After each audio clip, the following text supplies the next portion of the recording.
Here's a shocking fact about fundraising. The average VC only spends about 3 minutes on your pitch deck.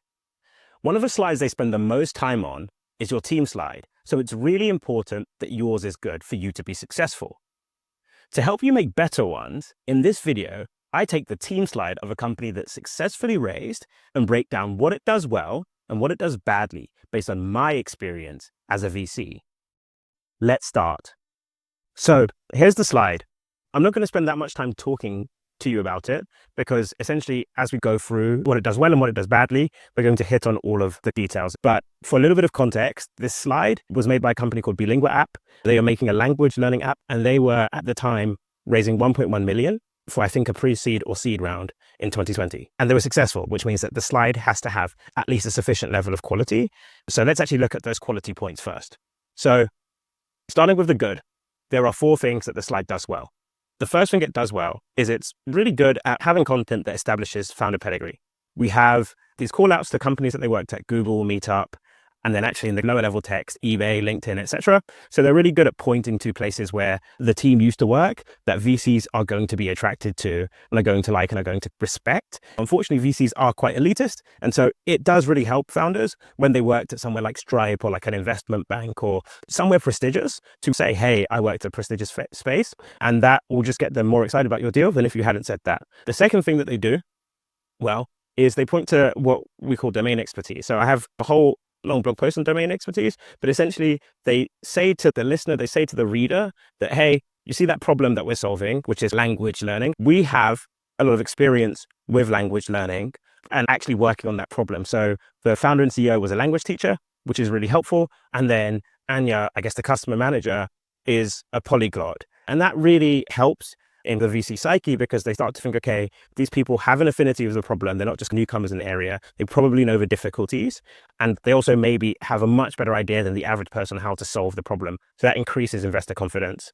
The third thing the slide does well is it just really tells us who is going to build the company. So one of the issues that startups have that damages VC confidence is that they have a great idea, but there's no one who can build. This slide doesn't have this problem. It has tons of different people who can build. Both of the founders are across engineering and product. And then they also list a team of about 10 different people who all are able to create products. So they don't lack for firepower there. And that really screams out from the slide. And the fourth thing they do really well is that they use the title to tell a story. So this is more of a design point, but essentially a lot of founders make the mistake of having a title, which is something basic like team or competition.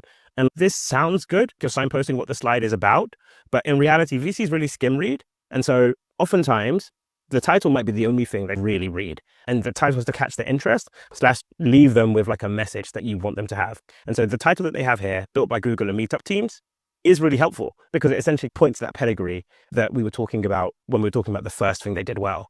And with those 4 main things done, there are still things that they could improve. So we're just going to go through those, and then we're going to go about fixing them by actually changing the slide.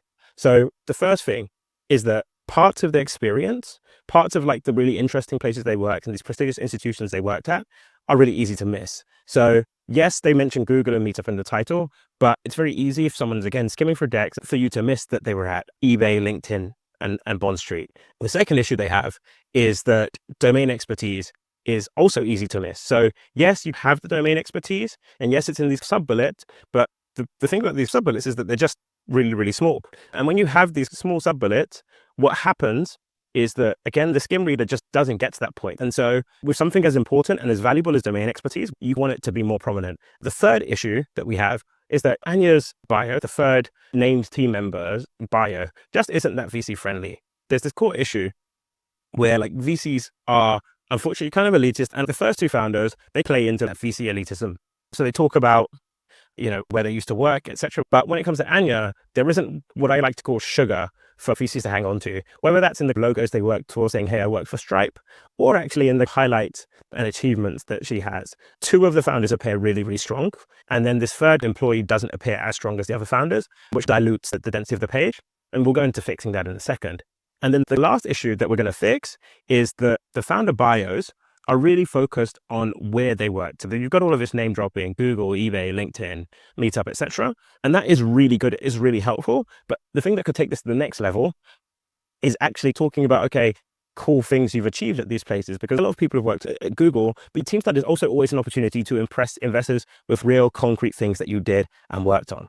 And so we'll address that in a second as well. So time to fix these problems. So we're going to fix the first problem, which is around some of the key experiences like the eBay and LinkedIn experiences being able to be like skimmed over and missed. And the way we're going to fix that is we just have added in a logo section to the bottom of the page. So logos are a really, really good and easy way to just visually show your experience in a way that someone who's going to read the title and then look at the pictures is going to see. Similarly, when it comes to domain expertise, what we want to do is bring the domain expertise out of the bullets into somewhere where if someone's reading a minimum amount, they see it. And realistically, that's the title. And because the title we had initially wasn't very long, it was just built by Google and Meetup alums, it's actually really easy to just add some extra content to the title, talking about domain expertise. So now it reads, built by Google and Meetup alums with deep experience learning and teaching languages. The third issue, and we have two fixes for this, is that, as we were mentioning, Anya's bio isn't as attractive as it could otherwise be. So the way we're actually fixing this is we just take this bio and we just add achievements to it. So even if we can't shout about this person worked at Google or LinkedIn, etc., we can actually talk about things that she really achieved in her former roles. So if she led a team or if she worked on really interesting projects, then here is the place to talk about them so that she looks as impressive as the other two founders look by virtue of just where they used to work, right? And then the other option, the other potential way to fix this issue is to actually just remove her as one of the named team members and merge her into the other team member section. And while this may sound callous, there are a bunch of advantages to this. And the main advantage is that at pre-seed and seed, VCs are really focused on the founding team. So oftentimes it's just beneficial to say, hey, look, they only really care about us. And so if we spend all of our energy shocking and awing them with our CV, that's more important than talking about our employees in great detail. So with that third issue solved, let's actually talk about the founder's bias. So the fourth issue was that founder buyers were very, very focused on where these people used to work, but they didn't really discuss what they did at these places. And this was a missed opportunity because you don't get to kind of show off with achievement. So what I did was I just took these bios and went to the founders' LinkedIns and found things they actually have achieved at some of the companies they've worked at, and just summarize them and put them here. So for example, when David was at eBay, he worked at Kleinanzeigen, which is a massive, like 36 million user classified service, and is really impressive. And similarly, Eva worked at Meetup launching new products, so the enterprise product and the API product. And both of these things are really, really interesting. One of them tells us that one of the founders was able to launch an interesting product, and the other one tells us that the founder worked in a well-known service that was used by millions of people. And so by adding these descriptors of things that you actually done, you not only now get the benefit of saying, hey, I worked at eBay, I worked at Meetup, etc. You also get the benefit of, hey, I actually did cool things while I was there. And so that gives you an additional halo effect other than just name dropping Google. So with these issues fixed, here's what the new side looks like.